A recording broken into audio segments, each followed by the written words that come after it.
modern Babylon. A modern Babylon which has a worldwide dominance.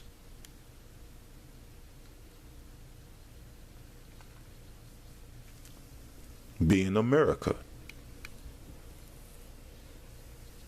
So that being America, and it says that Babylon had been a golden cup in the Most High's hand that made all the earth drunken, and all the world is drunken behind the philosophies that America has pushed, philosophies, doctrines, and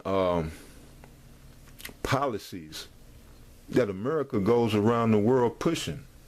And the major policies is the Catholicism and democracy. Those are the two major policies that America pushes wherever they go around the world, which is why the scripture said to call this so-called white man the border of wickedness, because wherever he goes, he's bringing wickedness with him, and he's going to set up that wickedness in that land until it prevails and is prevalent,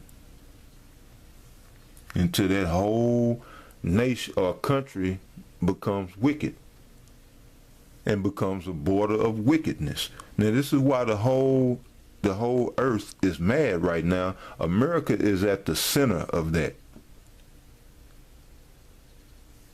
And that's why this place is destined for a fall. There's no way around it. America's sins have literally reached unto the heavens and must be destroyed. And it's only fitting that the Most High make this place a lake of fire.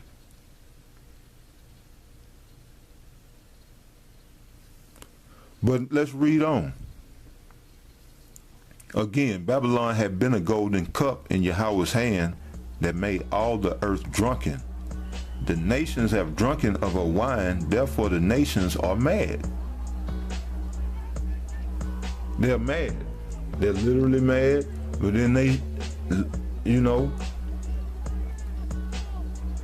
basically they're out of their wits.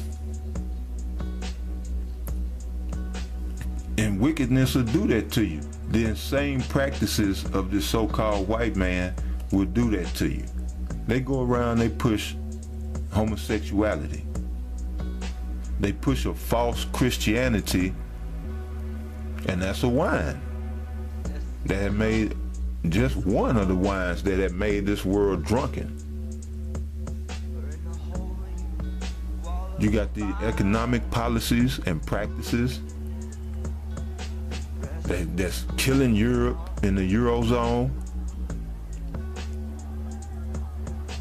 Greece has been doing bad since 2008, and now they want out of the Euro, and pretty much that, they're gonna let them out of the Euro and being part of the Eurozone. So I'll be watching to see what takes place with that. But anyway, these are all just some of the policies coming out of the U.S. that has made the world drunken and mad. And you got these Edomites, these tea partiers, these USA hopefuls, like your Alex Jones, like Gerald Celente. What's the solution? There are solutions. And the first solution is to remember and understand and look at what we got, how we got here, and where we're going. It doesn't take a trend forecaster to figure it out. We need a new direction and a new path. And what I want to do is begin with restoring America. And that's why I'm taking you to the most historic four corners in the United States, colonial Kingston, to begin the restoration of America and to start the Second American Revolution. and not one of blood, not one of armies, not one of violence, but one of the heart, one of the spirit, and one of the mind. One that our founding fathers fought for, that's ingrained in the Bill of Rights and the Declaration of Independence, that the Constitution grants us, our freedoms of speech, our Second, Third, Fourth, and Fifth Amendment rights that are all being raped from us. I want them back. And that's the revolution that I'm fighting for in America. Anyway, let's see what the Most High has to say about that. All right. Okay, verse 8. Babylon is suddenly fallen and destroyed. Howl for her. Take balm for her pain. If so, be she may be healed. Now balm is just like a healing ointment. It's like an ointment made of the healing herbs, and you make an ointment out of it, a healing ointment that you would put on a wound or whatever, you know.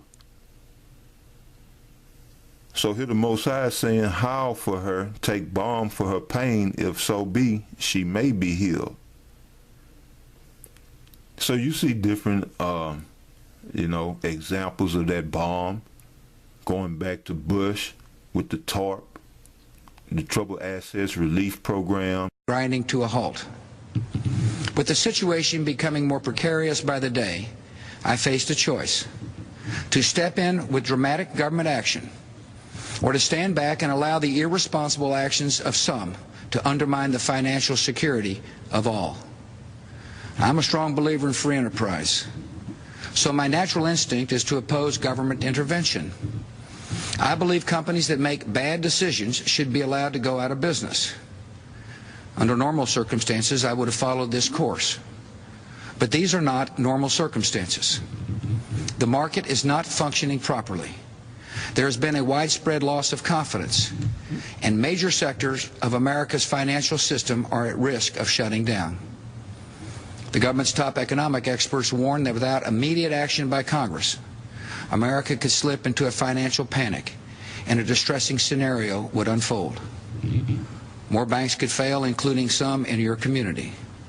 The stock market would drop even more, which would reduce the value of your retirement account. The value of your home could plummet. Foreclosures would rise dramatically. And if you own a business or a farm, you would find it harder and more expensive to get credit. More businesses would close their doors, and millions of Americans could lose their jobs.